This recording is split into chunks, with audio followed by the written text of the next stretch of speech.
Hello दोस्तों, welcome back to my YouTube channel technical zone 24। आशा करता हूँ कि आप सभी अच्छे होंगे। और जैसे कि आप स्क्रीन के ऊपर देख पा रहे होंगे, CEL central electronics limited government of India undertaking PSU unit है ये। और ये जो यूनिट आता है department of science and industrial research में आता है। और इसका जो मिनिस्ट्री है, ministry of science and technology के अंडर में आता है और गाज़ियाबाद में इसका ऑफिस है। इसमें परमानेंट पोस्ट के लिए वैकेंसी आई है। तो चलिए किन किन पोस्ट के और कितनी ट्रेड में वैकेंसी है वो देखते हैं। ये जो वैकेंसी है वो रेगुलर बेसिस वैकेंसी है।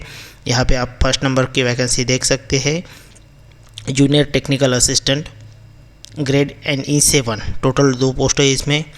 PWD UR में 1 पोस्ट है और UR में 1 पोस्ट है, यानी PWD में 1 पोस्ट है और UR कैंडिडेट के लिए, और ओपन UR कैंडिडेट के लिए 1 पोस्ट है। यहाँ पे आपको the candidate should have diploma in 3 years BSc in electronics engineering में।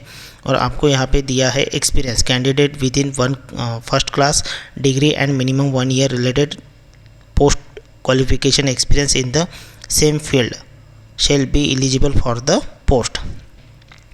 और यहाँ पे दिया है candidate with in second class degree and minimum 3 years related experience, यानी आपका जो सेकंड क्लास में अगर आपका डिग्री पास आउट है तो आपको 3 years का डिप्लोमा चाहिए। और आप अगर फर्स्ट क्लास में पास आउट है तो आपको मिनिमम 1 year का एक्सपीरियंस चाहिए।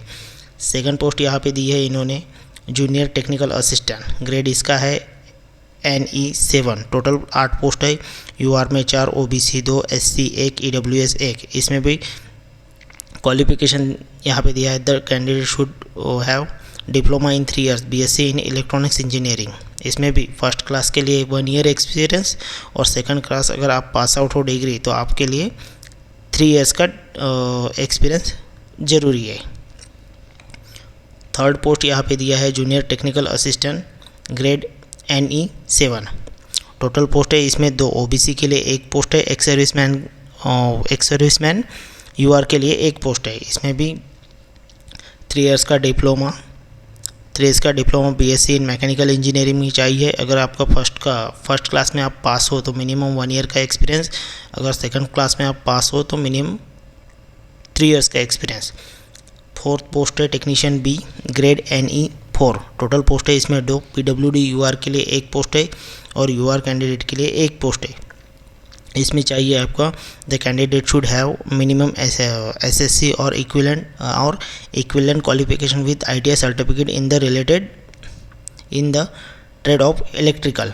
इसमें आपका जो चाहिए experience candidate with in 1 year minimum 1 year related post qualification experience in the same field shall be eligible for the post, यानी आपका एक्सपीरियंस कंपलसरी चाहिए तभी आप अप्लाई करने के लिए एलिजिबल हो।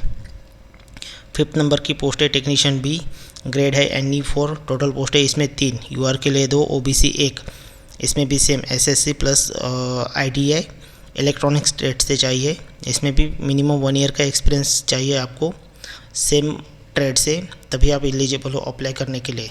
6 नंबर की पोस्ट है technician B grade NE 4। Total post है 2, UR 1, SC 1। इसमें भी 10th प्लस ITI चाहिए आपका मशीनिस्ट ट्रेड से, और आपको मिनिमम 1 year एक्सपीरियंस चाहिए तभी आप एलिजिबल हो अप्लाई करने के लिए।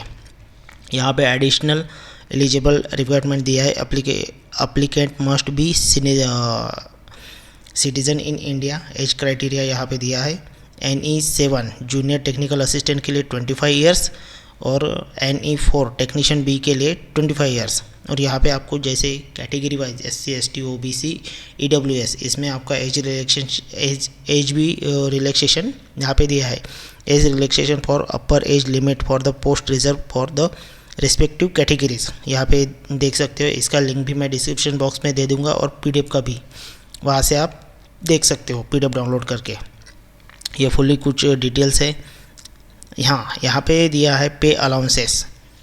तो NE जूनियर टेक्निकल असिस्टेंट के लिए जो पे स्केल है यहाँ पे दिया है इन्होंने 22,250 रुपीज़ टू 75,000, और आपका एनुअली इंक्रीमेंट 3% बढ़ेगा।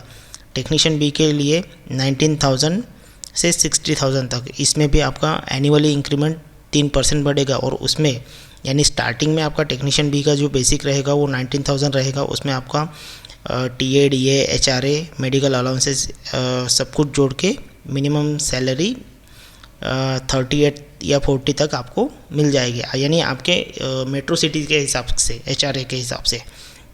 ये कुछ पॉइंट्स दिए हैं इन्होंने। हाँ, एप्लीकेशंस फ़ी यहाँ पे देख सकते हो आप। Application fee 1,000 rupees shall be payable online.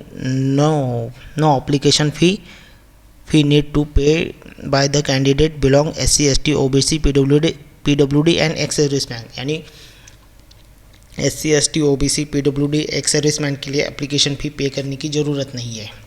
Separately application need to be fill up for candidate wishing to the apply more than one post. अगर आप एक पोस्ट से ज़्यादा अप्लाई करते हो तो आपको सेपरेटली अप्लाई करना पड़ेगा।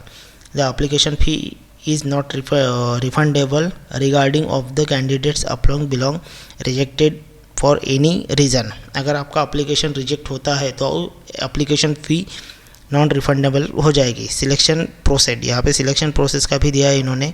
The selection process will be including a written examination in their computer based test, paper based, following document verification, trade test, practical examination and pre-employed medical examination candidate who meet to eligible criteria।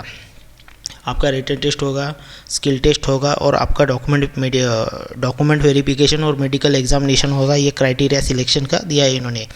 Admit card for the written test computer based, paper based will be issued by all candidate who are primarily facts eligible for the based on the information provide in the online application. यानी आप online application पे जो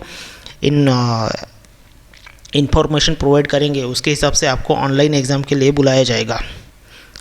and payment for the application fee, the admit card including roll number, names, candidate names, allowed का centre, cast, ETC, ये admit card में आपको बता दिया जाएगा। और एडमिट कार्ड की जो रिटन टेस्ट की गाइडलाइंस है वो भी एडमिट कार्ड पे एग्ज़ाम से पहले आपको एडमिट कार्ड आएगा उसमें दिया जाएगा।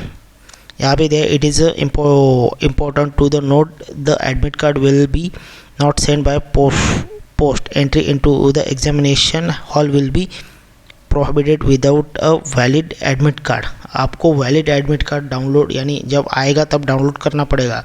वैसे मैं जब भी कुछ अपडेट आया तो मैं आपको बताऊंगा वीडियो के माध्यम से। कैंडिडेट आर, ये कुछ पॉइंट्स थे। Written examination computer based, paper based, duration 2 hours का रहेगा इसमें। The question paper shall be objective type, multiple choice question रहेंगे।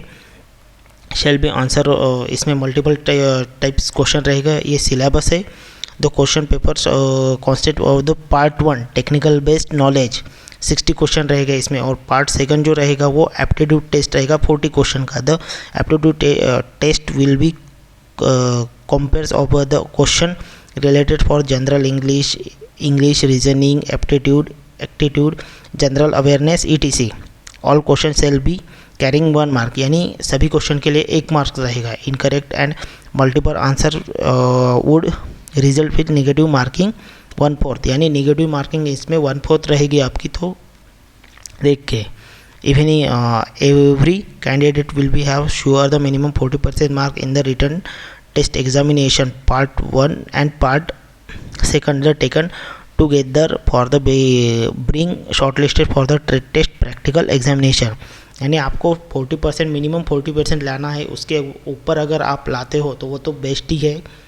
तो थोड़ा देख के एग्ज़ाम दीजिए। Age relaxation for question paper, age relaxation in minimum qualifying mark in the written examination in 5% for the self applicable for SC, ST, PWD candidate के लिए ये दिया है 5% मार्क्स।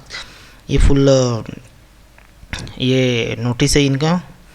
और इसमें ट्रेड टेस्ट प्रैक्टिकल का भी इन्होंने दिया है कि आपको जो रहेगा the short listed candidate in coding of the with in para 4 of the approved document verification belongs to for the order as the required for the approved trade test practice examination। minimum passing mark in the trade test for 40% 40% unreserved candidate के लिए, unreserved EWS OBC OBC candidate के लिए 35% for the candidate for reserve categories provided post of reserve for that specific category. ये कुछ points है। Final merit जो रहेगा आपका वो रहेगा, रिटन टेस्ट में 60% वेटेज रहेगा और प्रैक्टिकल टेस्ट पे 40% वेटेज रहेगा। इसके हिसाब से फाइनल मेरिट लिस्ट लगेगा। यहाँ पे दिया टाई ब्रेक, वो जो टाई अगर ब्रेक हुआ तो वो पेपर के हिसाब से, पेपर रिटन टेस्ट में जिसके मार्क ज़्यादा रहेंगे उसके हिसाब से लिस्ट बनाएंगे। Offer of appointment pre employ medical examination, the appointment for valid provided in the qualified candidate following the order will be merit according the vacancies need to appointment for the selected candidate will be subjected to the medical fitness certificate। यानी अगर आपको अगर आपका selection होता है तो आपको medical भी बताया जाएगा कि कहाँ करना है करके। ये कुछ जनरल इंस्ट्रक्शन है यहाँ पे। only candidate who meet to the eligible criteria specified for this notification as of 31 October 2024 तो कंसिडर ऑफ द एलिजिबिलिटी। यानी ये क्राइटेरिया दिया है, एक्सपीरियंस और कुछ आपका डेट वगैरह, डेट ऑफ बर्थ, आपका एज लिमिट वगैरह, तो 31 अक्टूबर 2024 एलिजिबल है। ये कुछ पॉइंट है। इसका पीडीएफ मैं डिस्क्रिप्शन बॉक्स में दे दूंगा, वहाँ से आप डाउनलोड करके देख सकते हो। अगर आपको कुछ डाउट है तो कमेंट कीजिए, मैं उसका आपको बता दूंगा। ये कुछ इम्पोर्टेंट डेट है यहाँ पे। On opening date of submission for the online application 23 November 2024 दोपहर 12 बजे से स्टार्ट होगा। ये लिंक है, ये लिंक भी मैं डिस्क्रिप्शन बॉक्स में दे दूंगा। और last date of the submission for online application 22 December 2024 शाम 5 बजे तक। यहाँ पे नोट दिया है, all information for any changes update if there will be available on the company's website दिया है। Candidate are advise to the visit website for the time to time check by any updates. और any update के लिए आपको ये website check करनी पड़ेगी time to time. ये वेबसाइट भी मैं डिस्क्रिप्शन बॉक्स में दे दूंगा, वहाँ से आप जाके देख सकते हो। अगर मेरा वीडियो आपको अच्छा लगा होगा तो please like, share and subscribe कीजिए। थैंक यू दोस्तों।